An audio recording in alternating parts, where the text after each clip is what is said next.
All right, what's up everyone? I am really excited about this topic, architecture rendering, and what's the best software to use for both architecture students and professionals. So for this video, I want to make some recommendations on the software that I like to use, and then also talk about the different types of rendering and the different avenues you can go down.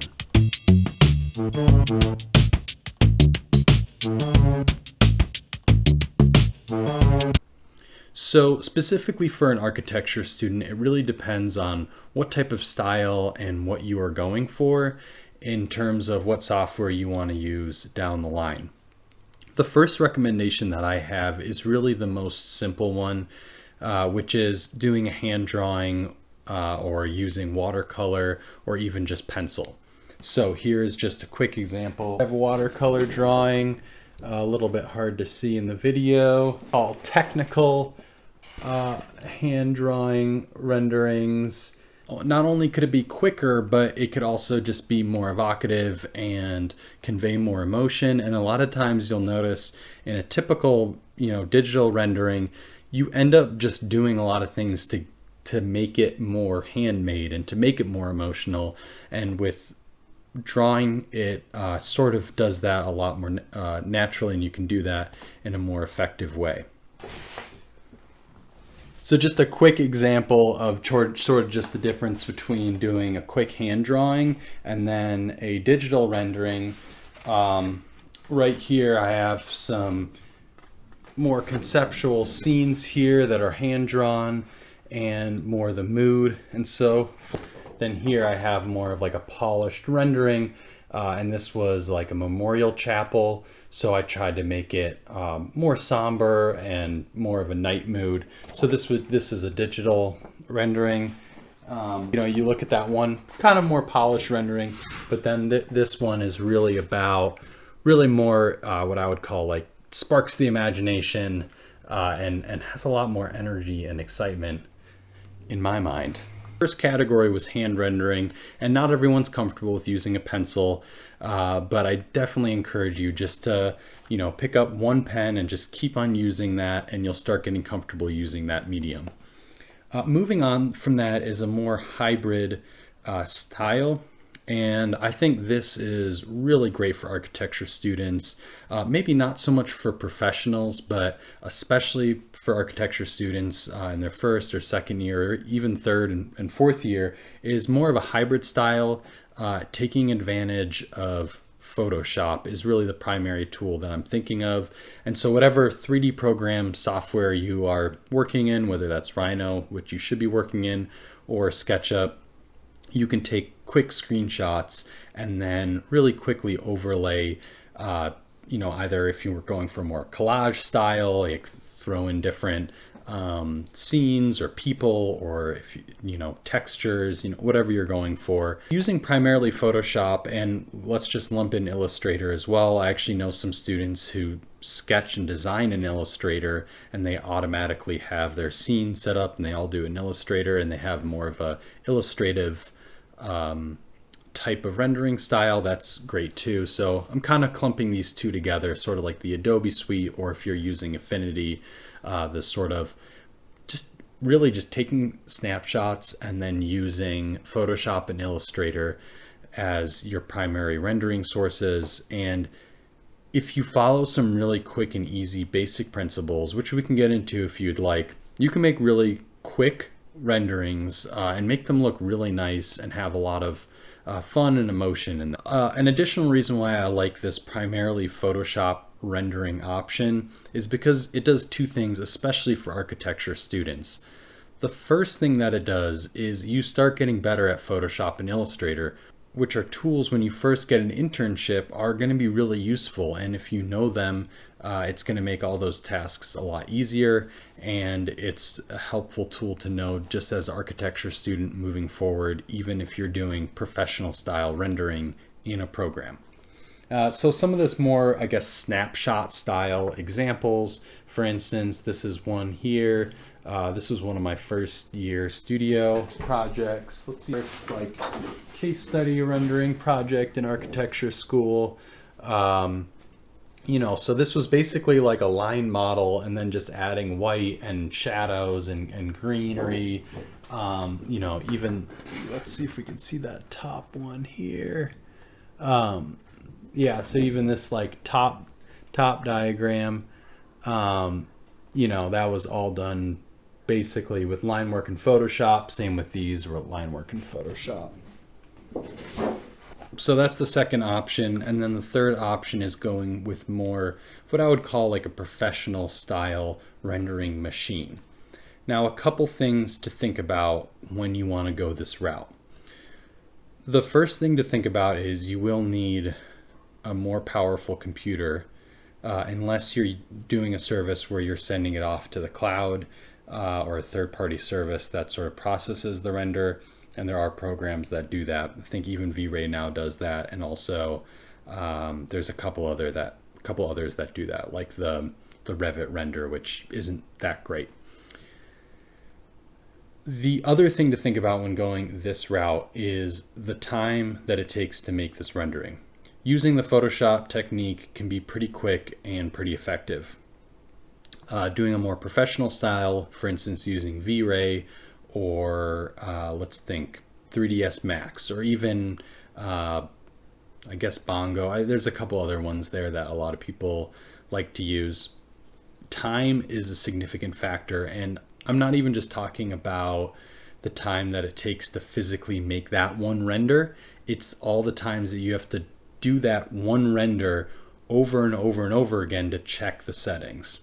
So this is where I have seen a really huge change. It was like really when I was in architecture school that this transformation of Lumion coming onto the map really took hold and really changed the landscape of architecture school. And I saw a huge change amongst my students and also students ahead of me as well, just in the whole school community of the transformation Lumion had on the architecture rendering atmosphere. So my recommendation for especially architecture students is Lumion is a wonderful option, and the reason why I like it is for two reasons. One, it is really quick, and two, it's really easy to learn, and three, it's easy to learn how to get good at it too. I mean, you don't want to just rely completely on Lumion and its baked in settings.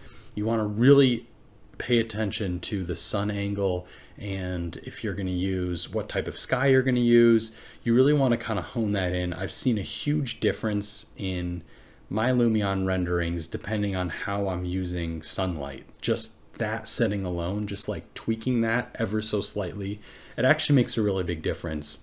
The second thing that I've noticed is a lot of people will use the baked in presets on Lumion, and I would really highly recommend not to use the baked in presets because they sort of over put the presets on and it's kind of distracting, and you see that style a little bit too strongly and you kind of identify that as that's a Lumion style. A lot of people complain about, oh, well, Lumion's like way too realistic and it looks plasticky and it looks kind of fake. Now, first of all, I think Lumion has gotten a lot better, and that you can actually get really realistic renderings. And then when you bring it into Photoshop and put some grunge or put some textures in there, so you can alleviate the game-like quality Lumion can have. So that's really my main recommendations. I'm going to throw up a couple examples of renders that I've done in Lumion and then brought into Photoshop. This is a really key step, and I think there's a couple things when you do want to bring it into Photoshop that you should keep in mind. The biggest problem that I see with Lumion is it requires a lot of real estate in terms of your computer. You need a big graphics card and you need memory, and that's really frustrating. And something like if you did a Revit cloud render or maybe a VRay render, you could send it off to the cloud and have it do that work. Now, but even just operating on VRay, you're still going to need a good computer. Now, some of you might be a little bit upset that I'm not recommending VRay as a tool because it's been a staple in the architecture community for some time now. But, I think VRay is just, it's a little bit too cumbersome. It takes a little bit too long to adjust the settings and get it how you like it. And yes, I think maybe you can get a marginally better render. You know, the control in VRay, it doesn't seem like you have as much control, and you really have to learn the program well, and there's more of a learning curve. So I think if you're super into rendering, then maybe go into 3ds Max and do a rendering in 3ds Max, or use VRay if that's something that you're like gung-ho about. But honestly, I will tell you that Lumion, you know, you can get comparative results in just a quarter of the time. I mean, with Lumion, you press go, and within minutes, you already have this beautiful render.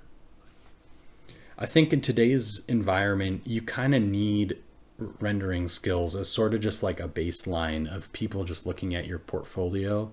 Unfortunately, when someone's going to look at your portfolio, they're just going to assume that you know rendering and can do that, because the tools are so readily available that the bar is kind of set higher than it used to be. So you can get renders that maybe a professional render person would do, you know, 10 years ago and would spend maybe a week on. You can do that in, you know, a matter of minutes.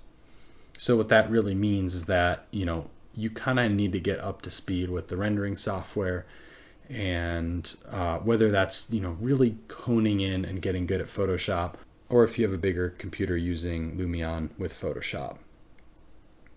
The last thing that I would want to know, and something that I've struggled with that I don't really have a solution to, is that it seems like every firm uses a different type of rendering software. So I would recommend to not get too good at any one rendering software, because you never know what software the firm that you will go and work at will have.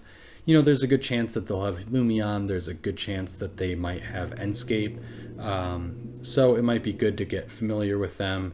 I think it is the case that once you know how one works, you can start to learn the other, so that's not really an issue, and nowadays they're so easy to learn that it won't be an issue. So I think more important is to learn how to set up views and get good shots, get something that is well composed, that has a good angle to it, that has a lot of sky, not too much ground plane, that includes people in it that are all at the same eye level. Just using some basic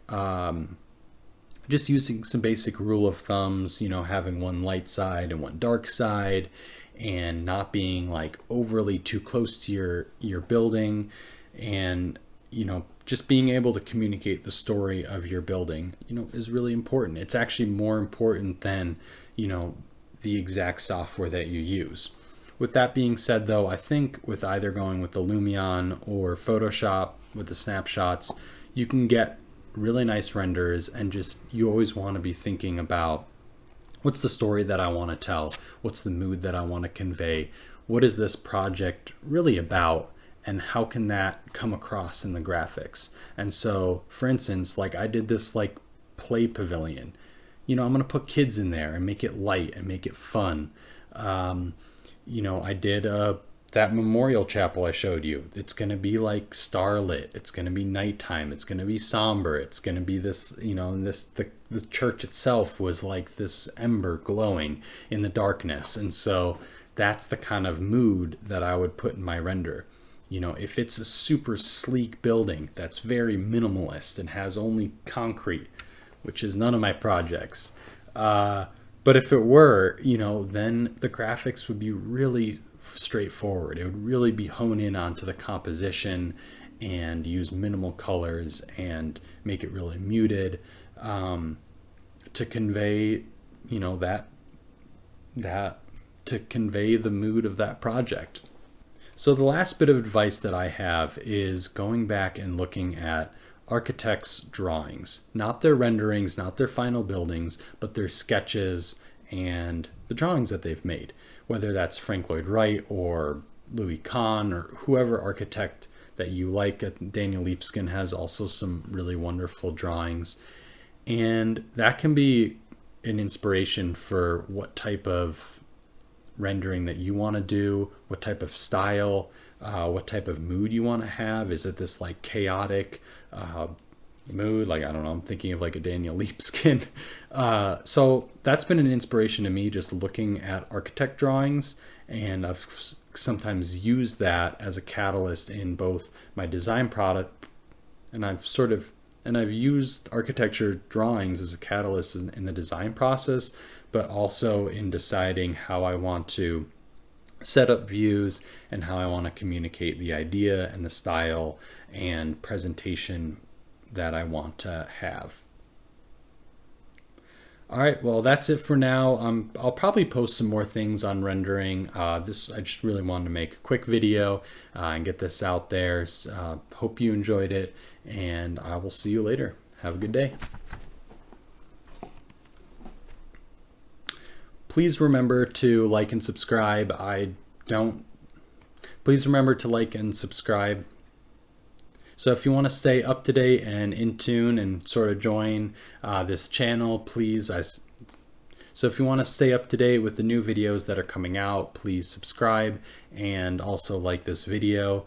I don't do this professionally. This is just a hobby of mine, and it's always nice to hear when people subscribe and also like the videos. So appreciate all the support, and hopefully you stay tuned for some more videos. Have a good day.